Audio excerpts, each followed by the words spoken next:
Welcome to today's show. My name is John. As always, you can subscribe to the show on iTunes or follow the links to social media in the podcast show notes. So please subscribe when you're finished listening.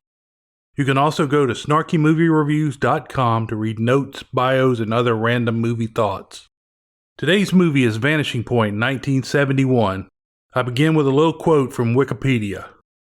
Kowalski is a Medal of Honor Vietnam War veteran and former race car driver and motorcycle racer.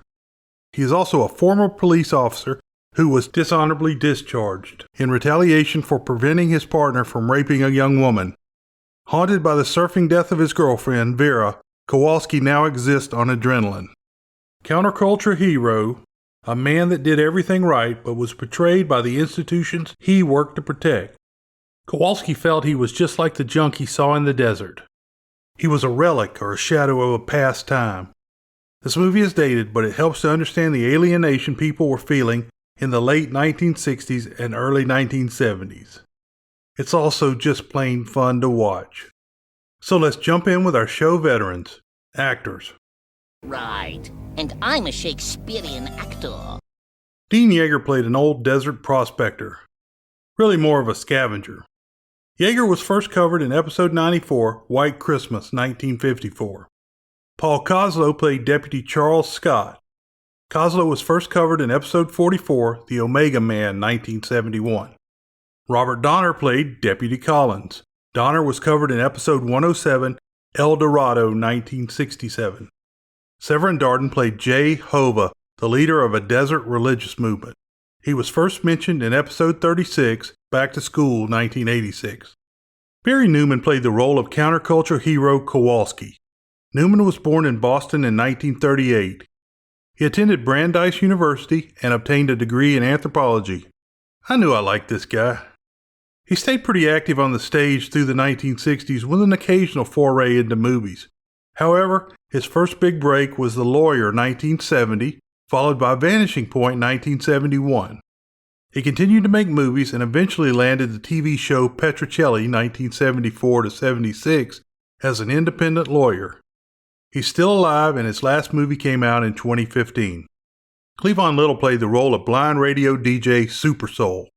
Little was born in Oklahoma in 1939 but grew up in California. Little later attended San Diego College. He earned a scholarship to Juilliard and eventually trained at the American Academy of Dramatic Art. He worked a lot on Broadway before he started getting movie roles.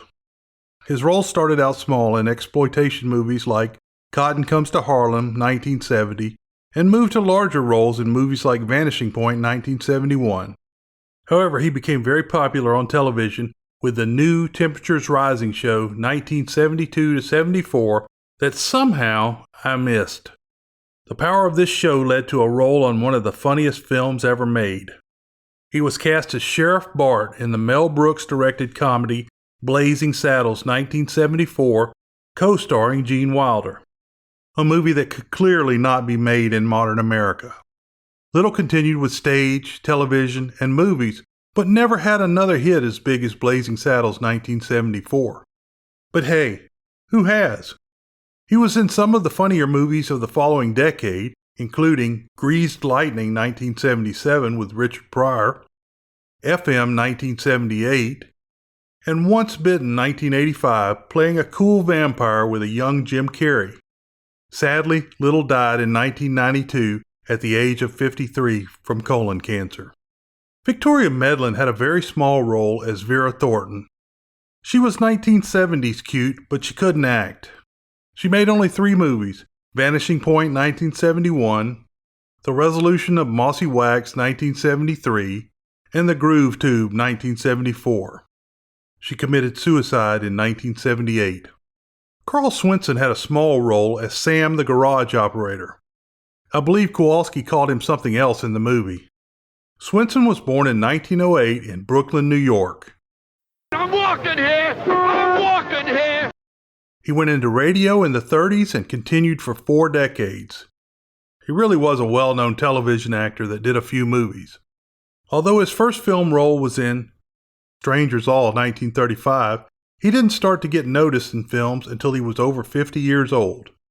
His movies during this period include Kings Go Forth, 1958, North to Alaska, 1960, Judgment at Nuremberg, 1961, The Birds, 1963, the voice of Merlin in the Disney animated classic The Sword and the Stone, 1963, The Sons of Kate Elder, 1965, The Cincinnati Kid, 1965, and Major Dundee, 1965. Swinson met Michael Landon while working on Bonanza in 1959. Later, Landon cast him on Little House on the Prairie, 1974-78. Swinson worked on the show until his death of a heart attack in 1978. Timothy Scott played the role of the helpful biker, Angel. Scott was born in 1937 in Detroit, but soon moved to New Mexico. Scott was an avid theater performer but had a number of fine movie performances. These movies include Butch Cassidy and the Sundance Kid, 1969, Vanishing Point, 1971, Lolly Madonna, XXX, 1973, Days of Heaven, 1978, Footloose, 1984, and Fried Green Tomatoes, 1991. Sadly, this actor died in 1995 at the age of 57. Lee Weaver played the drug dealer and friend of Kowalski, Jake. Weaver was born in 1930 in Florida. Wait, nobody's born in Florida. He is known for a few small roles such as Cleopatra Jones, 1973, The Onion Field, 1979, Oh Brother, Where Art Thou, 2000, Donnie Darko, 2001, and The 40-Year-Old Virgin, 2005. John Amos had a small uncredited role as Super Soul's engineer. Amos was born in 1939 in New Jersey. Amos played pro football for American and Canadian teams. After his football career was over, he became interested in acting. After moving to the West Coast, Amos got a job as a writer for the Leslie Uggams Show in 1969. In 1971, he was in an LA production of Norman, Is That You?, a show he later took on the road. This show became a movie with Red Fox and Michael Warren as Norman, Is That You?, 1976. Amos returned to New York and performed in his first Broadway play. He also landed the role of Gordy the Weatherman on Mary Tyler Moore, 1970-73. However, the part remained small and he left after 3 seasons. The best break he ever got was being cast as the husband of Florida Evans, Esther Roll, on Maude, 1972. In a spin-off, Amos was cast as James Evans, and Esther Roll was cast as Florida Evans, and the show was called Good Times, 1974-76. As the show became sillier and focused more on the antics of JJ, Jimmy Walker, Amos became unsatisfied. Finally, he was killed off on the show. However, he bounced right back playing the role of older Kunta Kinte in the miniseries Roots, 1977. Amos has regularly appeared on television and in movies, and he continues to work. Some of his best film roles include Vanishing Point, 1971, The Beastmaster, 1982, American Flyer, 1985, where the super fit character played by Amos was trying to convince his pudgy son to exercise, Coming to America, 1988, where he played an entrepreneur ripping off McDonald's logo, and Die Hard 2, 1990. Val Avery played a police officer and partner to Kowalski in an uncredited role. Avery was born in Philly in 1924.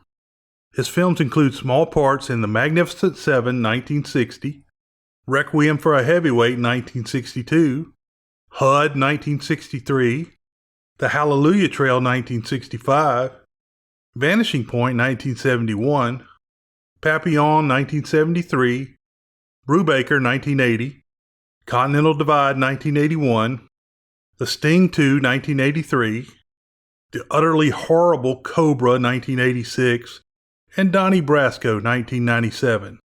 He died in 2009 at the age of 85.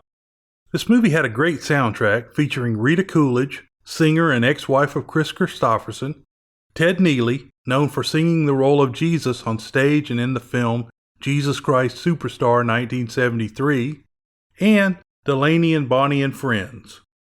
Kim Carnes was on the soundtrack as well, but not in the film. Story. The movie begins in a sleepy desert town at sunrise.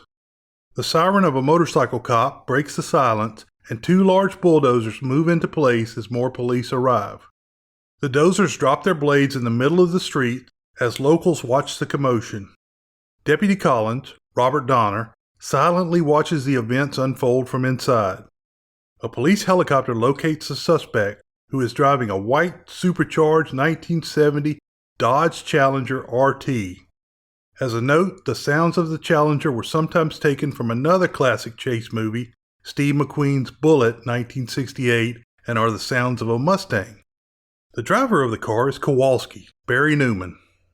Kowalski speeds towards the dozers, slams on the brakes, and reverses directions. It's not long before he meets police cars coming towards him. He takes the street vehicle off the road and parks in a junkyard on the edge of the desert.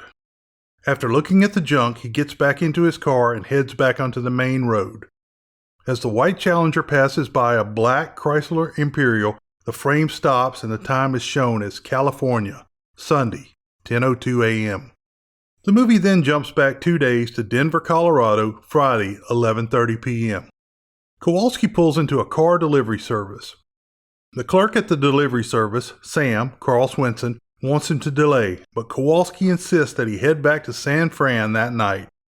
After picking up the Challenger, he goes to a biker bar to buy speed. Jake, Lee Weaver, tries to induce Kowalski to stay for partying and girls, but Kowalski leaves on his journey. In a desert town, a blind DJ, Super Soul, Clevon Little, walks to the radio station where he works. Super Soul's engineer is John Amos. Kowalski heads into the mountains before he picks up his first cop. Kowalski runs him off the road, and then he outdistances them. He stops to make sure the motorcycle cops are okay and flashes back to a crash during his motorcycle racing days. One motorcycle follows, and Kowalski takes his car cross country. He does a Dukes of Hazzard jump and gets away and back onto the highway. The station engineer gets the news story about Kowalski off the teletype. Kowalski passes another roadblock and takes his car off-road again. The police cars quickly catch up as Kowalski gets back on the road. He finally loses the cops, and the soundtrack is driving. Kowalski then flashes back to a crash during his car racing days. He makes it out onto the western desert when a little Jaguar sports car challenges him to a race. The car bumps him and the race continues until they approach a one-lane bridge with a large truck crossing over. The Jaguar driver flips over and into the water. Kowalski runs back to see if the man is okay as 2 more police cars begin chasing him. Kowalski begins listening to KCAL, where Super Soul is broadcasting. The cops stop at the state line of Nevada. The time shows as Nevada, Saturday, 11:43 a.m. Super Soul's engineer intercepts the police radio. Kowalski stops for gas, and a young strawberry blonde comes to pump the gas. Kowalski flashes back to his cop partner, Val Avery, trying to rape a confession out of a female suspect.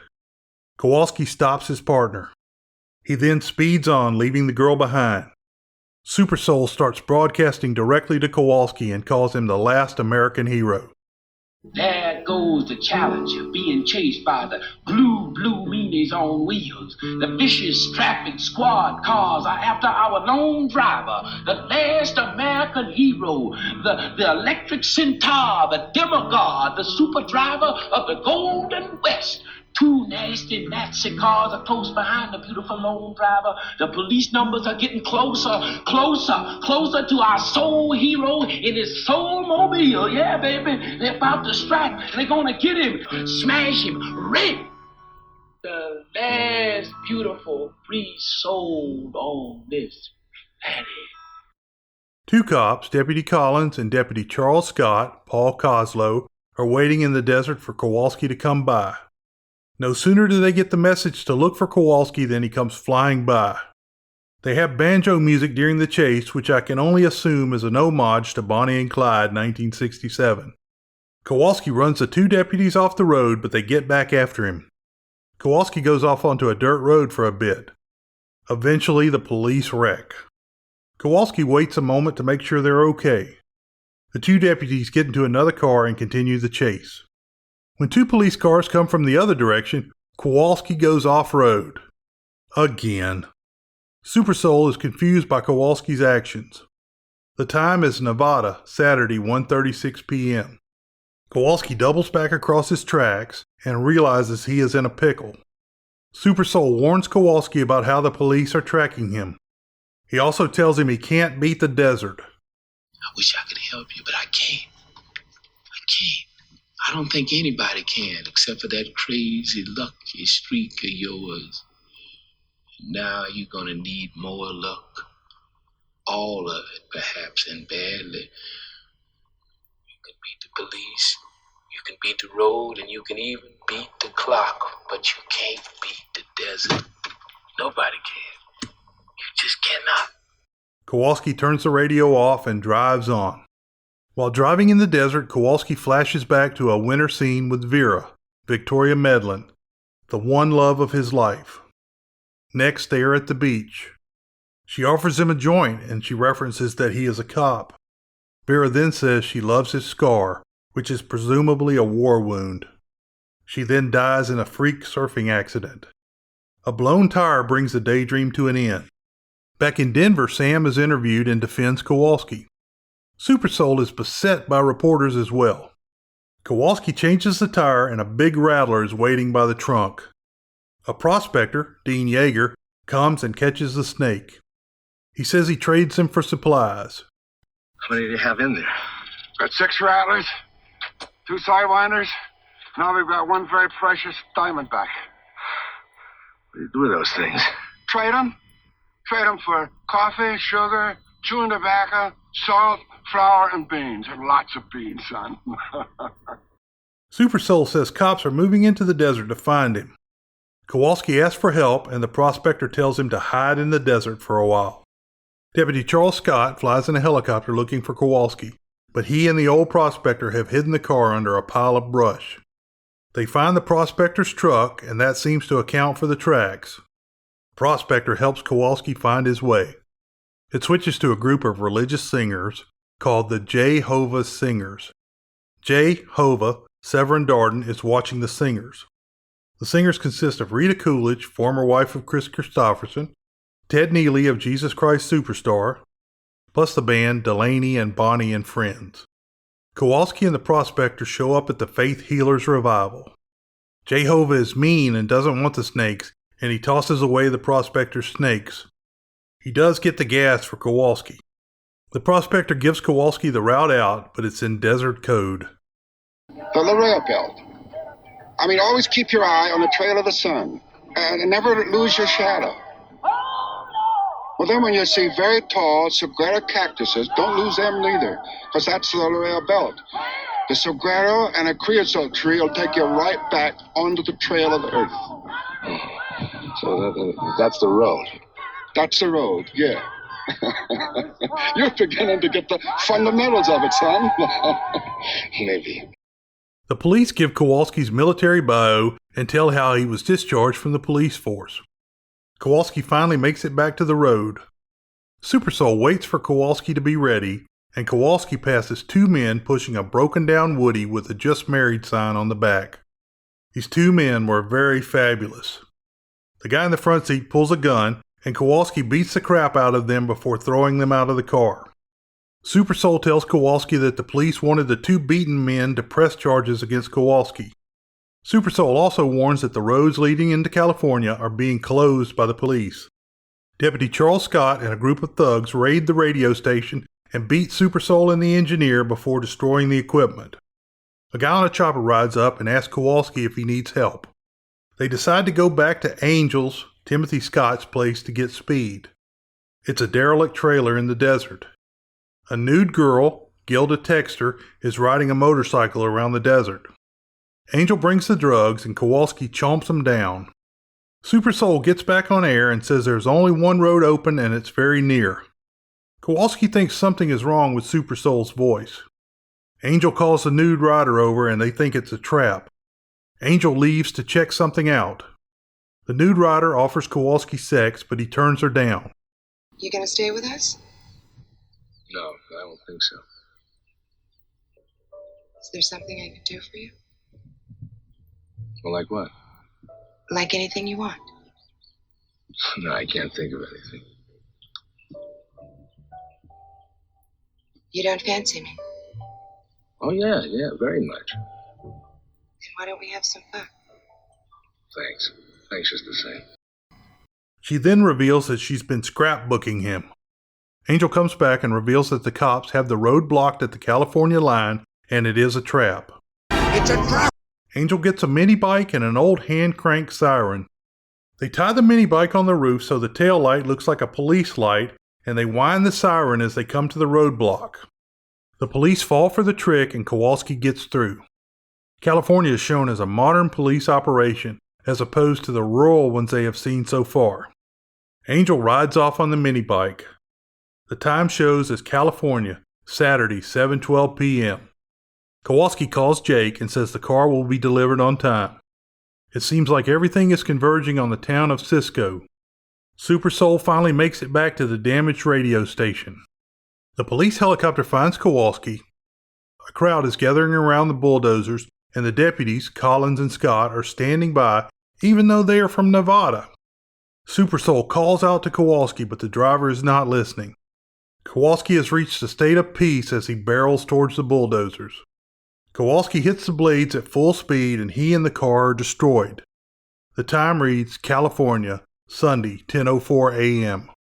The deputies don't seem to know why, and the people are just enjoying the show. Super Soul can't understand why this had to happen. The credits roll as they pull out body parts. Currently, this is a 20-hour trip at the speed limit. World famous short summary. If your personal Super Soul says stop, stop. Hope you enjoyed today's show. You can find links to Twitter and my other social media at snarkymoviereviews.com. Remember, this show is completely free and independent. All that I ask is that you jump over to iTunes and give me a review. It really helps the show get found. Beware the Moors.